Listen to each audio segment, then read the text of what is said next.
Hi, I'm Clubs, and welcome to Xtreme Onechunk Ironman, Prifddinas edition. After watching many other Xtreme Onechunk series, I wanted to create one myself and do it in an area that not that many chunk men managed to get to, specifically Prifddinas. If you are somehow new to the Xtreme Onechunk game mode, I'm going to break down the rules quickly, and then we'll talk about the challenges that I'll face in Prifddinas and why I think it's an interesting place to start. As an Xtreme Onechunk account, I'll lock myself to a 64 by 64 tile area of the game world, also known as a chunk, and I'll be unable to leave until I've completed all challenges in that area. At which point, I'll randomly pick an adjacent chunk and repeat the process until the entire map has been unlocked. Now, what do I mean by completing all challenges? For this series, I'm going to be following Limpwurt's rule set, so I'm going to have to complete the highest skilling challenges, complete all quests and diaries as far as possible, obtain all unique monster drops, obtain all unique items, and complete all minigames. Now, let's have a look at the chunk tasks that I'll have from starting in Prifddinas. I need to get 75 woodcutting, 75 fire making, and 87 fletching, so I can cut, burn, and fletch magic logs. 99 construction for a construction cape. 99 smithing to smith a rune 2H. 85 thieving to pickpocket an elf for an enhanced crystal teleport seed. And 80 cooking to cook a shark. Prifddinas includes 2 bosses, so I'll have to defeat the Corrupted Gauntlet to get full crystal armor, the Blade of Saildor, the Bow of Prifddinas, and the Younglift Pet, and also defeat Zolcano for a Zolcano Shard, a Crystal Tool Seed, and the Smallcano Pet. There are over 60 chunk tasks in total, so I'll go through the full list later, but for now, let's get started. Now, I've headed over to Prifddinas on my fresh level 3 account, and I'm ready to get started. Psst, psst, Excuse me one second. psst, psst, psst, psst, psst, What do you mean Prifddinas isn't here? Where is it? psst, psst, psst, psst, psst. You put it in a crystal? How do I get it out? I've got a YouTube series to make. I've got to do 15 quests. And a Grandmaster quest? What sort of requirements are we looking at? How many level 70s?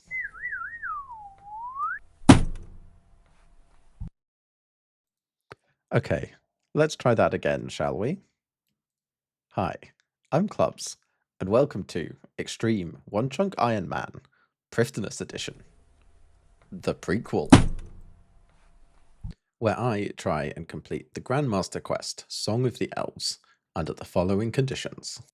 The lowest total level that I can manage, no unnecessary quest progress or completion, and avoiding collection logs wherever possible, all with the hope of starting my Xtreme Onechunk account as fresh as possible. So, let's talk about Song of the Elves. Song of the Elves is the Grandmaster quest that marks the end of the Elf storyline, and between itself and its 14 prerequisite quests, it requires a pretty high total level to start, and an even higher one to complete. Here is a list of those prerequisite quests. Once I get the skill levels required for these quests, and the XP rewards for completing them, my skills will look like this, and my total level will be 384, which seems quite modest for a Grandmaster quest, until I include the 8 level 70 requirements for Song of the Elves itself, which gives us the final count of the minimum total level required to start Song of the Elves at 862. With almost 500 of those total levels coming from just Song of the Elves itself. Unfortunately, there will be a reasonable amount of other levels that I need to get in order to get to and beat the final boss of Song of the Elves, Fragment of Seren. Leave a comment below saying what total level you think I'll have when or if I beat Fragment of Seren, and when I get there, we can see who gets closest. This is a particular worry of mine, as Fragment of Seren isn't an easy fight, and if I have to get too many levels in order to beat it, then the account will no longer be particularly interesting. So that covers the hard requirements for Song of the Elves, the thing that I 100% have to get. And as I mentioned before, I'll need to work out exactly what levels I will need to train in order to beat the quest bosses. But there are a few other major challenges that I'm going to have to overcome during this prequel series. So let's go over them quickly, and then we can finally get into some actual RuneScape. I think the largest of these challenges is going to be the Fragment of Seren fight itself. In general, it's considered pretty hard, although there are a couple of ways to cheese the boss, but it's not super easy to get access to all of the items needed for these methods. So we'll see about that, and in a later video I'll cover the different ways that people kill the boss, and we will try and decide what will work best for this account. The second of these challenges is going to be keeping my hit points level low. Partly because the Fragment of Seren fight is made slightly easier when you have lower HP. But the main reason is that these levels are avoidable, so I think it's in the spirit of the challenge to avoid them wherever I can. The next thing I'm going to need is money.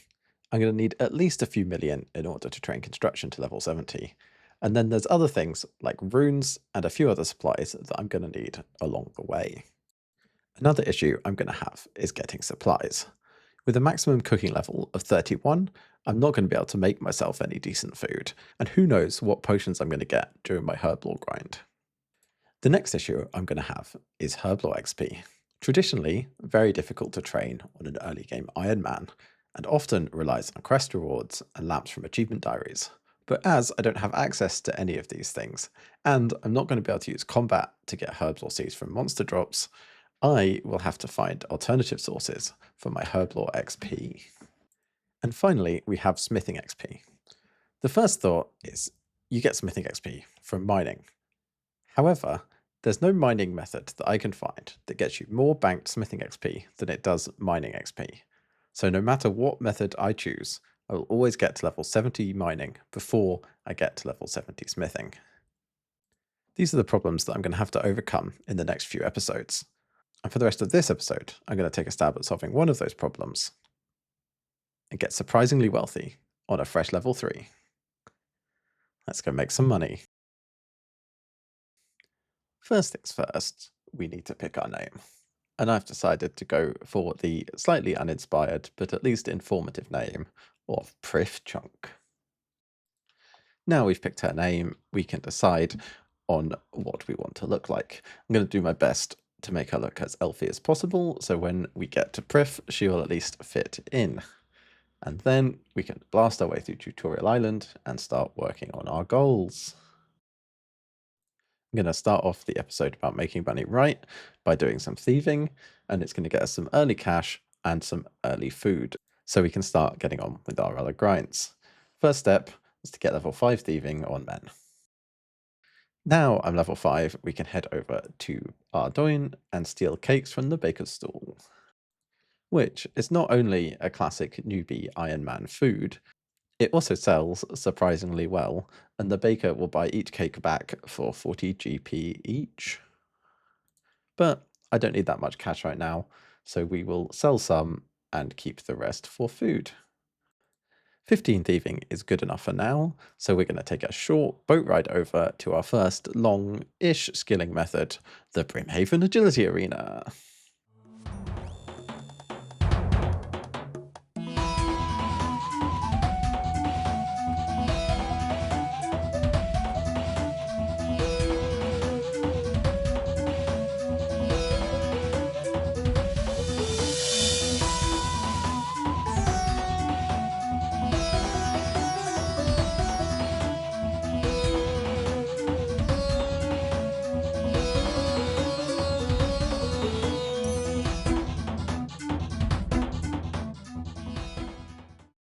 I have come to Brimhaven Agility Arena for one reason, and that is that each time you tag one of the pillars inside, you get 2 tokens. And one of those tokens can be handed into this pirate here for either Snapdragon or Toad Flags. So I can bank Herblore XP from my agility grinds, and I have a feeling that getting to 70 Herblore is going to suck. So I'm going to do whatever I can to help the grind. I can start this method at level 1, hence why I'm here. And I know at some point this method becomes good, and I'm just hoping that that's sooner rather than later. The alternative to coming here is going to do the rooftop course in Draenor Village for around 10k agility XP an hour, So the bar can't really be set any lower. And hey, it may be terrible and we give up, but I've got my 200 coins for the entrance fee and I'm going to give it a go. I've been here for around 5 minutes now. I've gotten to 5 agility and I have only just managed to tag a dispenser for my first set of tokens. And about 5 minutes later, I managed to hit 10 agility, but still only 2 tokens. I've now been here for a little bit, and I've had some time to look over the map, and I can show you why it's so frustrating to be here at level 1. This is what the map of Brimhaven Agility Arena looks like. There are 25 pillars, all connected by agility obstacles. And from level 40 onwards, you can access all of them.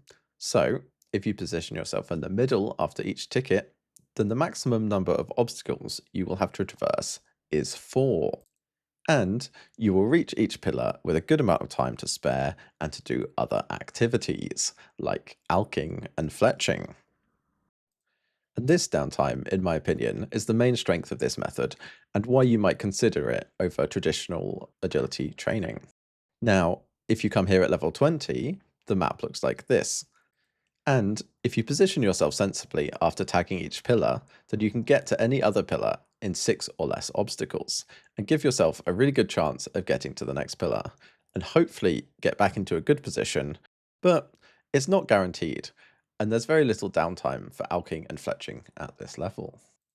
Finally, if you come here at level 1, then the map looks like this, and it's essentially one big ring. So it's quite likely you'll have to travel 12 obstacles in order to get to the next ticket. And it's not that obvious which way is the shortest, so it may be even longer. Don't forget you'll also fail a lot of obstacles at this level, so getting to each pillar can be pretty frustrating. So around 1 hour later, here I am getting 20 agility, and I've managed to get to a total of 30 tokens, which themselves are worth over 10k agility XP. So I'm pretty confident that this beats doing Draenor, and it also came with 10 Toad Flags, which will eventually be worth around 800 Herblore XP. So far, has it been fun? Not really, but has it been good? Probably, at least in the context of this account. It's not as good as doing Tourist Trap and skipping all these levels, but that's also not really an option for me. Before I hand in some of these agility tokens for some big levels, I want to talk quickly about how I've been approaching skills on this account. Each skill roughly falls into either combat, gathering, or production. I'm going to worry about combat later, as this will have its own set of challenges. For now, let's consider the gathering and production skills. For the gathering skills that I need to train, we have woodcutting, farming, mining, hunter, thieving, and agility. Each of these skills are not really going to pose any real challenge, you can just kind of go and do them. So instead of maximizing XP per hour in each of these skills, I need to use them as sensibly as possible in order to feed resources and banked XP to the production skills, which are going to pose much more of a challenge, and are herblore, smithing, and construction. So, for example, I'm not going to go around and plant loads of trees to maximize my farming XP. I'm going to basically use all of my farming XP on herbs so I can get herblore XP. Back to the matter at hand, these tokens that I've gotten can be handed in for agility XP, and the others for herblore XP. Now, if this was good herblore XP, then instead of handing them in for agility XP, I would discard them and just do more of this method. So, during the time I spent doing agility, I can get decent herblore XP. But after doing the maths and working out that at a maximum of 60 tokens an hour, I can get 20 toad flax an hour, which is 1600 herblore XP, and even then, I would still have to collect the secondaries. So this isn't good herblore XP, and I'm pretty sure that later on I will find better methods. And if I don't find better methods, then I probably won't continue playing this account, as having to do 500 hours of Brimhaven Agility Arena to train herblore doesn't sound like a good time. Rather than maximizing herblore XP out of this method, I'm going to be happy to get a few thousand XP along the way and hope that I find a much better method in the future.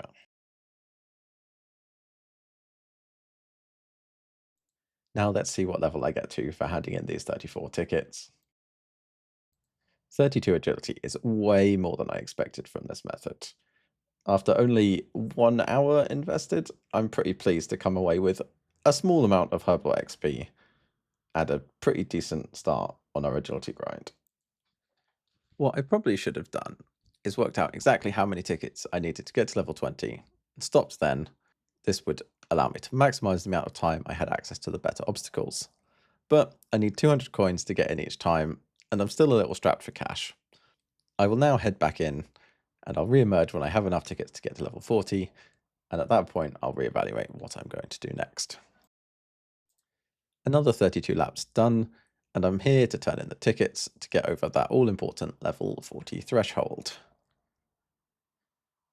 So now I can get back in, do all the obstacles, and hopefully have a much easier time for the rest of the grind. I think it's worth quickly mentioning a little mistake that I made here, and that is that the tickets on the Brimhaven Agility Arena are actually on the collection log, which I didn't notice straight away because I didn't have the notifications turned on. Now, I am avoiding collection logs, but I don't think this one is a huge deal. Partly because there's a good chance I'm going to need one in order to complete Morning's End Part 2. So they may have been completely unavoidable. But also, if I do get back to this area, then having these collection logs won't get me any closer to green logging it, or shorten the grind that I'll have to do here.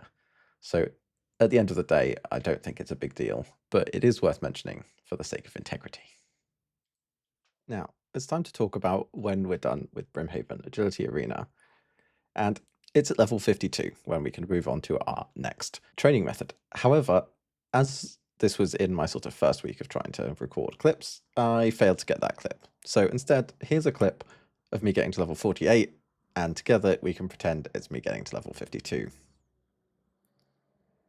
Wow, level 52 agility. Nice, now we can move on to our next method. How did I do? Did you believe me? So yeah, we've now finished Brimhaven Agility Arena, around 250 laps done, and level 52 agility, with 83 toad flax in the bank for later Herblore experience. And now we've just got one little detour before we can head to the next method, as we need to make a little bit of money. So I'm gonna go to the Wilderness Lava Maze and pick up steel plate bodies, as that is a classic moneymaker on a fresh Ironman.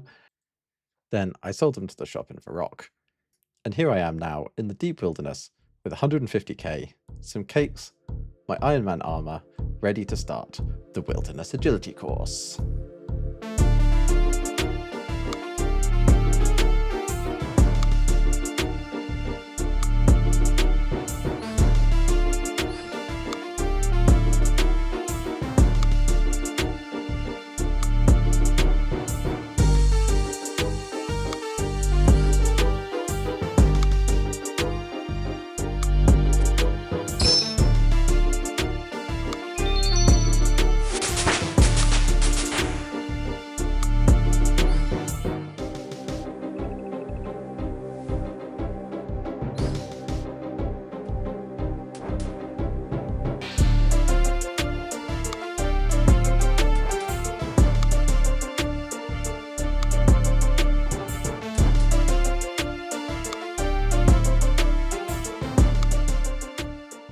As most of you will know by now, the Wilderness Agility course was reworked earlier in 2024.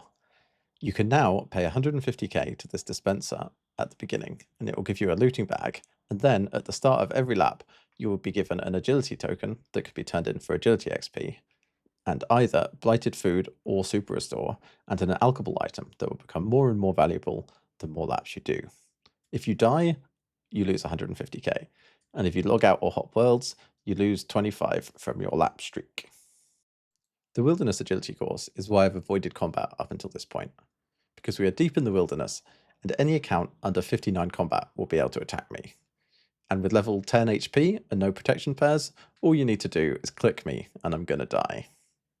With the skeletons here to keep me in combat, I don't really have any chance to escape by logging out or hopping worlds, and ideally you'd need to be able to tank PKers until you can run away, but I cannot tank anything.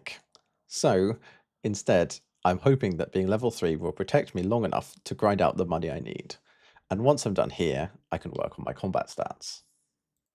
For this first attempt, I really need to leave with enough cash to be able to buy back into the Wilderness Agility course around 3 more times, which would give me a bit of a safety net in case I get PK'd.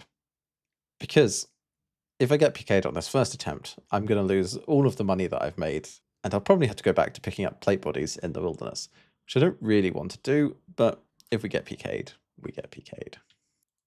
Recently, in other videos, I've seen this content come up quite a lot more frequently, and at the high levels, they seem to join a clan chat for safety. But when I started this back in June, I wasn't aware of this, and I think I'm probably better off staying solo as I'm quite so fragile. And yes, that is how long it's taken me to get around to making this video. About 3.5, 4 months. Next ones will be faster, I promise. I mentioned that this was reworked in 2024, but I didn't mention that Brimhaven Agility Arena was also reworked in 2024. I believe previously you only got 1 ticket instead of 2, and you had to pick between Agility, XP, and the other things in the shop. So from here on out, I'm going to start tracking 2024 updates that made this account bearable, because I think you'll be surprised by just how many updates from 2024 this account can take advantage of. Trip 1 went very well, about as well as I could have hoped for. And after getting spooked by the Wilderness alarm plugin here for the second time, I decided it was time to get out of there with my looting bag that I knew was worth over 750k, and see what that translated to once I separated out the blighted supplies and after the shops take their cut, as it's going to be a long time until I can cast High Alchemy. Safely back at the major arena, I can now see that the bag was worth 885k, which is a completely obscene amount of money, considering the vast majority of my bank value at this point is from the 83 Toad Flax. Now, I don't actually have enough cash to buy back into the Wilderness Agility course, so I need to liquidate all of this armor that I just got, and as I'm quite so strapped to cash, I'm very willing to travel around a bit and visit each of the specialty armor shops to get the best value for each of these items, which means traveling to the Barbarian Village to the helmet shop, the plate legs and skirt shop in Alcarit, and then take a trip to Pulnavitch General Store, which will buy your items at a much higher value than other general stores around the games. And taking a look at its stop, it seems that many Ironman are taking advantage of this shop, and I'm pretty sure it's very popular with Ultimate Ironman also. And it's so popular that many of the worlds have actually run out of space, which wasn't something that I knew could even happen. And after my little trip to the shops, I now have a respectable cash stack of 500,000. Enough to buy back into the Wilderness Agility course 3 times. And it also gives me a little bit of spending money, so it's time to buy a couple of quality of life items. Firstly, the Chronicle, so I can teleport to Varrock easily, and then, very importantly, a cape, as this outfit's looking a little bare without one. And now, time to go back to the Wilderness Agility course for a few more attempts. Now here's a nice little clip to show you just how savvy I am when it comes to the wilderness and PKing. A PKer logs in, level 58, 1 level too high to attack me. Excellent. Being level 3 has saved me. But I'm only safe at exactly this level. If I move 1 level deeper into the wilderness, they will be able to attack me. So what do I do now? Hop so they don't know where to find me? Log out for a bit and come back when it's safer? No, I'm just going to keep on going and get sent to Lumbridge at the first possible opportunity. And then to rub it in further, I autopiloted to the Lumbridge basement bank chest, which I obviously haven't unlocked.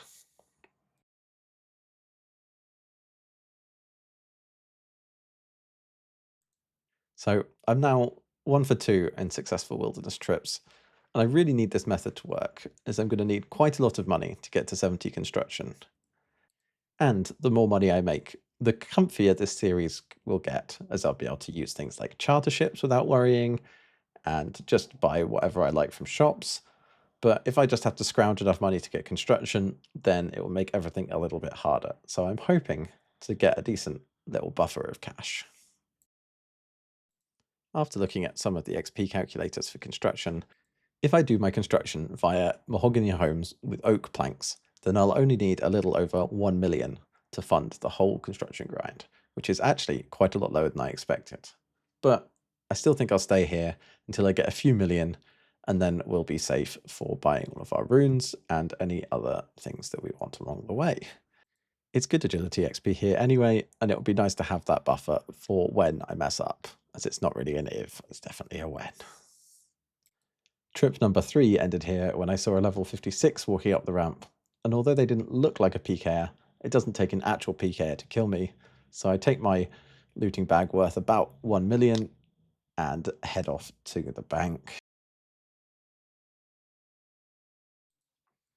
While I run some laps here, I thought it would be a good time to talk about the account in general, and one of the reasons I'm starting in Priff. Because I'm obviously going to have a significantly higher level than any other one chunk account that I've ever seen. But if you think about the requirements for a one chunk account to unlock Priff, then you'll start to realize just how long the grind is. The first thing that comes to mind is that unlocking Herblore almost always requires that you get to 99, but there are so many other grinds along the way, including several other skill capes either in chunks required for quests or very close by. And then, one of the main culprits is the quest Making History, as it requires you to go to Fort Phantasmas and basically adding all of Mauritania to your chunk map. The grind to get here is so long that you certainly wouldn't be able to complete it without maxing. So, by doing Song of the Elves and then starting in Prif, it's the only way to get here and still have the content in Prifddinas be challenging. And I think it's going to be challenging. There's like 4 different death chunks all rolled into one with the different grinds that we have to do. But it also has some really good items, and none of the skilling methods are that bad. So after 6 months or a year, when I finally start rolling chunks, I'll emerge with a well-geared mid-game account that I think will be ready to face whatever challenges that I roll. Trip number 4 done, and I've worked out that early in the morning in the UK is a pretty decent time to be in the wilderness, so I've got a bit more confident, and I got to a 100 lap streak this time, and I managed to get away with a looting bag worth 2.3 million, and my collection of alcohols is now worth just over 2 million, so we're really getting close to our goal. Just finished trip 5, well, finished the 5th successful trip, and got another 600k-ish in alcohols, so not a bad haul. And now it's time to see me get PK'd again. This one really shows how little I can actually do to survive. I was still in combat with the skeletons, and they just came over and killed me with a single shot. So I'm really relying on the protection I get from being level 3. But I'm still pretty happy. I've only got PK'd twice, and I did expect to have a much harder time here. And here is the best, and hopefully final looting bag from the Wilderness Agility course. This time we've got 2 mil in the looting bag, which I think pushes our bank value high enough that I can stop doing agility here and start thinking about training my combat stats. I for sure have enough to fund construction, and hopefully enough to fund the account until I get to Priff. Now, I can't quite believe how much money I've made here in such a short time. I think if I was just making a new Ironman account, I would definitely come here to get the account started, as I don't really like raising cats, as it's just a chore that I don't really want to do, and I also don't really like blackjacking. Although, I think the new meta for Ironman is to rush Hunter with the rumours in the Hunters Guild, but if you don't get enough gold from that, maybe coming here and getting like 10 million and a pretty high agility level, and then going to start rumours, would be a very fun way to start a new account, as this is definitely busted, and it's definitely worth considering if you're making a new Ironman. And still probably best to come here at level 3, I think, because even if you get the protection of the clan chat, it would take quite a long time to level up enough to tank the PKers here. And that brings us to the end of episode 1. And I think it's a good time to go back and look at our goals and total levels we need to achieve and see what we've managed to get done. I think I can confidently say that I have enough money to last me for the rest of this series. And I have also managed to get to 63 agility. If you know your RuneScape maths, then you'll know that that is halfway to level 70. So I've made a decent dent in the agility grind, and I also have all of the wilderness agility tokens in the bank still, if we want to hand them in the future. Now, there's been one additional benefit that I haven't really spoken about from this grind, which is the blighted supplies that I got from the Wilderness Agility course. Getting both blighted superstores and blighted manta rays will be huge for any questing and combat challenges that I have to take on, as long as I do them on PvP worlds. And with basically nothing to risk on this account, I think I can quite confidently take on these challenges in PvP worlds, especially as you have to be within 15 combat levels of someone to attack them on a PvP world. And where I'm going, I don't think I'll see anyone, let alone anyone in my combat bracket. So that's 2 of the challenges completed, and a good start towards our agility grind, and I'm very happy with the progress that I've made so far. And I think the challenge that I'll look at in the next video will be training combat without getting any hit points levels. And finally, I'd like to thank you for watching to the end of my first video. It's been pretty nerve-wracking trying to make this, putting together video, learning how to edit, and generally trying to learn how to use YouTube. And any feedback on how I can improve my videos would be really appreciated. And hopefully I'll see you in 2 weeks for my next video.